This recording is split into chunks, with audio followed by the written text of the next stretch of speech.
நம்ம கிரியேட்டினோட ரேஞ்ச் 2ஐ தாண்டும் பொழுது 2ன்றதே நமக்கு வந்து கிட்னி ஃபெயிலியர் ஸ்டார்ட் ஆயிடுச்சுன்றதுக்கான அறிகுறி தான். 2ஐ விட அதிகமாகும் போது இது வந்த உடனே எல்லாரோட மனநிலையும் என்னன்னா, ஐயோ எனக்கு 2 கிட்னியுமே ஃபெயிலியர் ஆயிடுச்சு, இதுக்கப்புறம் நான் என்ன பண்ண போறேன்னு தெரியல. சில வருடங்களாக பார்த்தோம்னா வயது வித்தியாசமே இல்லாம சிகேடி அப்படின்னு சொல்லக்கூடிய கிரானிக் கிட்னி டிசீஸ் நிறைய பேருக்கு பார்க்க முடியுது. காலையில தூங்கி எந்திரிச்ச உடனே முகத்துல வந்து ஒரு வீக்கம், கண்களுக்கு கீழே வீக்கம் இருக்கிறது, கால்களில் வீக்கம், அது நீர்க்கோத்த மாதிரி வீக்கம் இருக்கும். கைகளால் நம்ம வந்து தொட்டு பார்த்தோம்னா ஒரு குழி விழுற மாதிரி ஃபிட்டிங் எடிமான்னு சொல்லுவோம். பிளட் ப்ரெஷர் நீண்ட வருடங்களாக அதிகமாக இருக்கக்கூடிய நபர்களுக்கு நம்ம நிச்சயமாக சிறுநீரக செயலிழப்பு வரும். இல்லை வழக்கத்துக்கு மாற ஏதாவது ஒரு ஸ்மெல் வருதோ, இல்லை அது அதிகமான நம்ம யூரின் போகும்போது நுரை வருதுனாலும் எந்த அளவுக்கு சிறுநீரகங்களில் பாதிப்பு இருக்குன்றதை நம்ம தெரியணும். ஃபர்ஸ்ட் ஸ்டேஜ், செகண்ட் ஸ்டேஜ்னா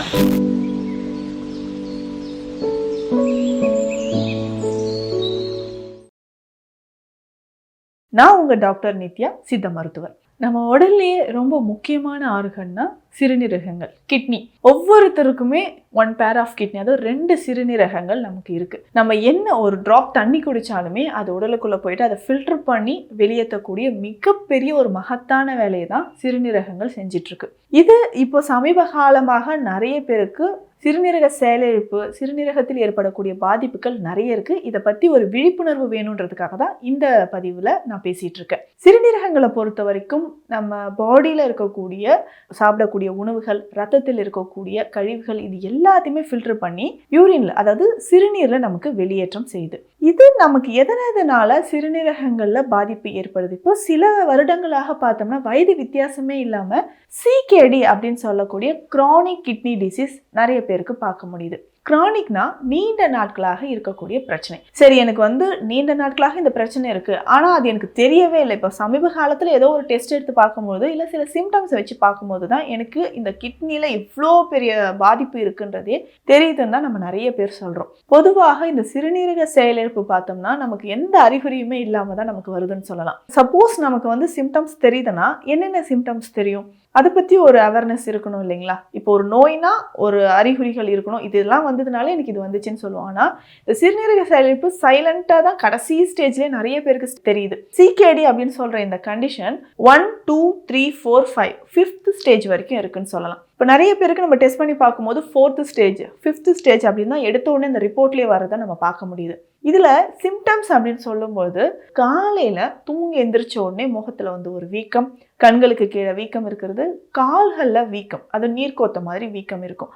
கைகளால் நம்ம வந்து தொட்டு பார்த்தோம்னா ஒரு குழி விழுற மாதிரி ஃபிட்டிங் எடிமான்னு சொல்லுவோம். கால்களில் வந்து வீக்கம் இருக்கும். இது தொடர்ந்து இருக்கும்பொழுது அடுத்ததாக நம்ம ஏதாவது ஃபுட்டு சாப்பிட்டோன்னா எனக்கு வந்து வாந்தி வர மாதிரியே இருக்குது, கொமட்டுது அப்படின்னு சொல்லுவாங்க. நாசியா, வாமிட்டிங், இந்த மாதிரியான சென்சேஷன் இருக்கும். அடுத்தது ஒரு சிலருக்கு என்ன ஆகுனா உடல் முழுவதும் ஒரு அரிப்பு ஏற்படுறது, இச்சிங் இருந்துக்கிட்டே இருக்கிறது, தோள்கள் வந்து கருமை நிறமாக மாற்றம் அடைகிறது, இல்லை அங்கங்கே நமக்கு வந்து வேர்வை பூத்த மாதிரி வெள்ளை வெள்ளையாக நமக்கு வந்து வேர்வை பூத்த மாதிரி தெரியுது. இந்த மாதிரியான சிம்டம்ஸ் இருக்கும். சிலருக்கு ரொம்ப மூச்சு வாங்குது, ஷார்ட்னஸ் ஆஃப் பிரீத்ன்னு சொல்லுவோம். அதாவது மூச்சு விடுறதுக்கே சிரமமாக இருக்குது, மேல் மூச்சு கீழ் மூச்சு வாங்குது, உட்காந்து எந்திரிக்க முடியல, நடக்க முடியல, இந்த மாதிரியான சிம்டம்ஸ் நமக்கு தெரியும். இந்த மாதிரி நம்ம போயிட்டே இருக்கும்போது ஏதோ ஒரு ரீசன்னால நம்ம டெஸ்ட் எடுக்கிறோன்னா இந்த மாதிரி சிகேடி இருக்குது, பிளட்ல இருக்கக்கூடிய urea, creatinine, uric acid, sodium, chloride, potassium, இதோட இந்த எலக்ட்ரோலைட்ஸ்ல ரேஞ்சுமே நமக்கு வந்து இன்க்ரீஸ் ஆகிருக்கும், அதிகமாக இருக்கிறத பார்க்க முடியுது. பொதுவாக நம்ம கிரியேட்டினோட ரேஞ்ச் 2ஐ தாண்டும் பொழுது 2ன்றதே நமக்கு வந்து கிட்னி ஃபெயிலியர் ஸ்டார்ட் ஆயிடுச்சுன்றதுக்கான அறிகுறி தான். 2ஐ விட அதிகமாகும் போது 3, 4, சிலருக்கு 10, 15 வரைக்குமே நமக்கு வந்து கிரியேட்டின் ரேஞ்ச் அதிகமாகிறத பார்க்க முடியுது.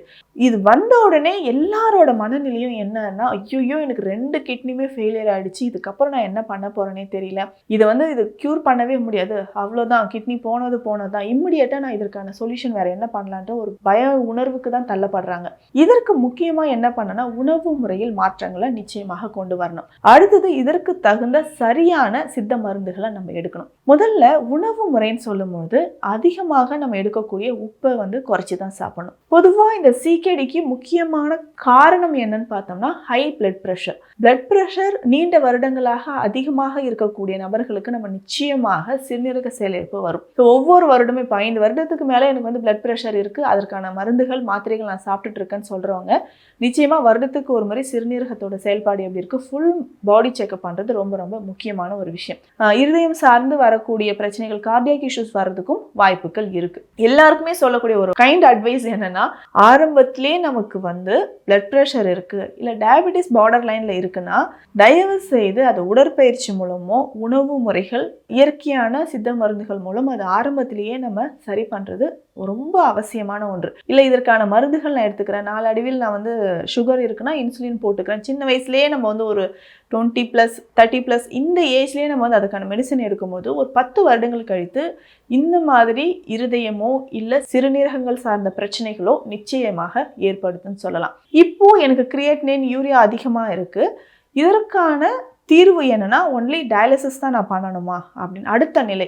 ஐயோ முக்கியமாக நான் வந்து வாரத்துக்கு 2 அல்லது 3 முறை நிச்சயமாக டயாலிசிஸ் நான் பண்ணியே ஆகணுன்ற ஒரு நிலை இருக்கும். டயாலிசிஸ் இல்லாமல் உணவு முறைகள் மூலம் சித்த மருந்துகள் மூலம் நிச்சயமாக சிறுநீரக செயலிழப்பை குணப்படுத்த முடியும். இதுல என்ன ஒரு தெளிவு வேணும்னா, எந்த அளவுக்கு சிறுநீரகங்கள்ல பாதிப்பு இருக்குன்றதை நம்ம தெரியணும். இப்போ ஃபர்ஸ்ட் ஸ்டேஜ், செகண்ட் ஸ்டேஜ்னா ரொம்ப எளிமையாக சித்த மருத்துவத்தில் நம்ம குணப்படுத்தலாம். அதற்கான உணவு முறைகள் என்னன்றதும் நான் இந்த பதிவில் சொல்கிறேன். இல்லை ஒருவேளை 4th, 5th ஸ்டேஜாக இருக்கும் பட்சத்தில் நம்ம சிறுநீரகங்களை பாதுகாக்கிறதுக்கு சித்த மருந்துகள் எடுக்கும்போது இதற்கு கொஞ்சம் நாள் எடுக்கும். ஸோ ரொம்ப டேமேஜ் இருக்குன்னா அதற்கேற்ற மாதிரியான சிகிச்சை முறைகள் நம்ம கொடுப்போம். இப்போ இனிஷியலாக நான் உணவு முறைகள் அப்படின்னு சொல்லும்போது முதல்ல நம்ம கவனத்தில் வைக்க வேண்டிய விஷயம் உப்பு அதிகமாக எடுக்கிறத குறைக்கணும்.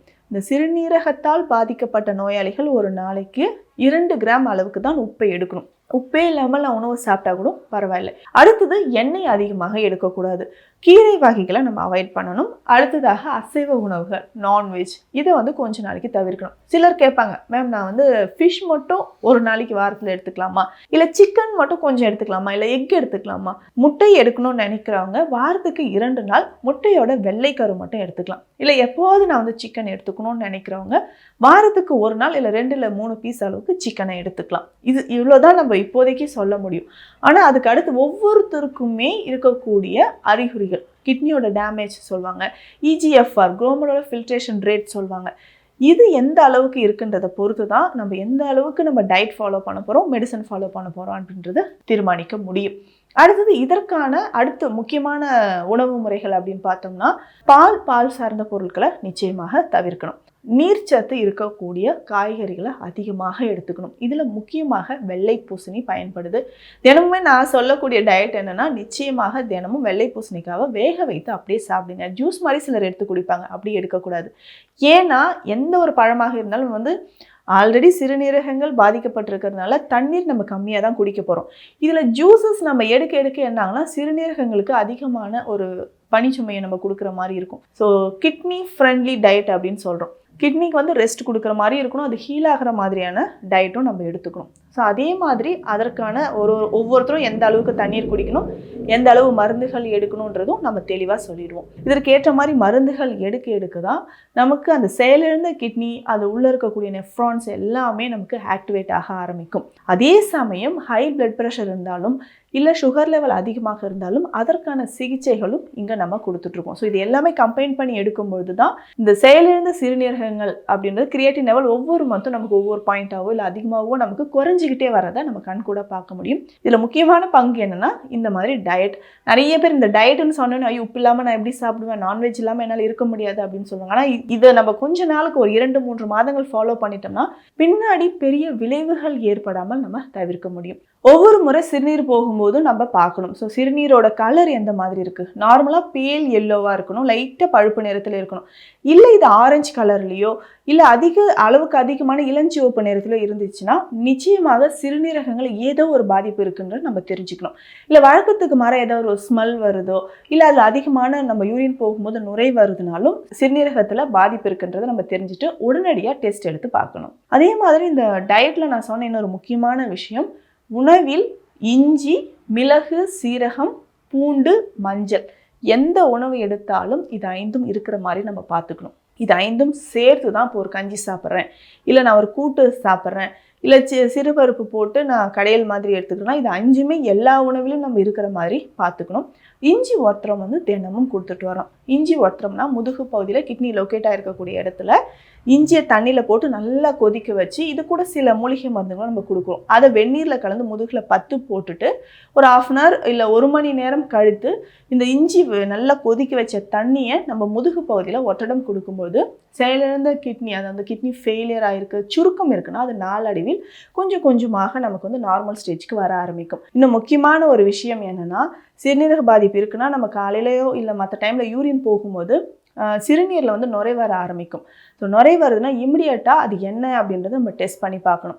இது மருந்துகள் எடுக்கும்போது அந்த நுரை வர்றதும் குறைய ஆரம்பிக்கும். நாளடைவில் அந்த சிறுநீரகங்களோட செயல்பாடு வந்து ரிவர்ஸ் வருமா, க்யூர் ஆகுமா, நிறைய பேருக்கு சந்தேகம் இருக்குது. நிச்சயமாக உணவு கட்டுப்பாடுகள், நம்மளோட லைஃப் ஸ்டைல் மாடிஃபிகேஷன், அதுக்கப்புறம் இந்த சித்த மருந்துகள் எடுக்கும்போது இந்த சிறுநீரக செயலிழப்பு ஒரு அவேர்னஸ் கண்டிப்பாக எல்லாருக்கும் வேணும். இப்போ இந்த காலகட்டத்தில் நிறைய குழந்தைகளுக்கு 10 வயதுக்கு குறைவாக இருக்கக்கூடிய நிறைய குழந்தைகளுக்கும் இந்த பிரச்சனை இருக்குது. ஏன்னா அதிகமாக பதப்படுத்தப்பட்ட உணவுகள் பேக்கெட்டில் இல்லை டின்னில் வந்து நமக்கு வந்து ப்ரிசர்வ்டு ஐட்டம்ஸ் நிறைய இருக்குது. ஸ்நாக்ஸ் நிறைய நம்ம கொடுக்குறோம். ஸ்கூல் கோயிங் சில்ட்ரன்ஸ்லாம் பார்த்தோம்னா ஸ்கூல் விட்டு வரும்போதோ இல்லை ஸ்கூலுக்கு பேரண்ட்ஸே நம்ம என்ன பண்ணுறோம்னா ஸ்நாக்ஸ் இது எல்லாமே நம்ம கொடுத்து அனுப்புகிறோம். இதில் இருக்கக்கூடிய சால்ட், அதிகமான அளவுக்கு உப்பு, புளிப்பு, இந்த 2 சுவையும் நேரடியாக சிறுநீரகங்களை நிச்சயமாக பாதிக்கும். அதே மாதிரி ரெடிமேட் மசாலாஸ், சில பேக்கெட்டில் அடிக்கப்பட்ட உணவுகளோடைய சேர்த்து மசாலா ஐட்டம்ஸ்லாம் கொடுப்பாங்க. ரொம்ப டேஸ்டியாக வந்து எல்லாருமே லைக் பண்ணி சாப்பிடுவோம். அந்த மசாலாஸை நம்ம அடிக்கடி சேர்த்து உணவில் சேர்த்து கொடுக்கும்போது நிச்சயமாக சிறுநீரக பாதிப்புகள் ஏற்படும். ஸோ இது எல்லாமே கவனத்தில் வச்சுக்கோங்க. சிறுநீரக செயலிழப்பு இருந்ததுன்னா அதற்கு சித்த மருத்துவத்தில் தீர்வுகள் இருக்குது. இந்த பதிவு நிச்சயம் அனைவருக்கும் பயனுள்ளதாக இருக்கும். மீண்டும் அடுத்த பதிவில் சந்திக்கலாம். நன்றி.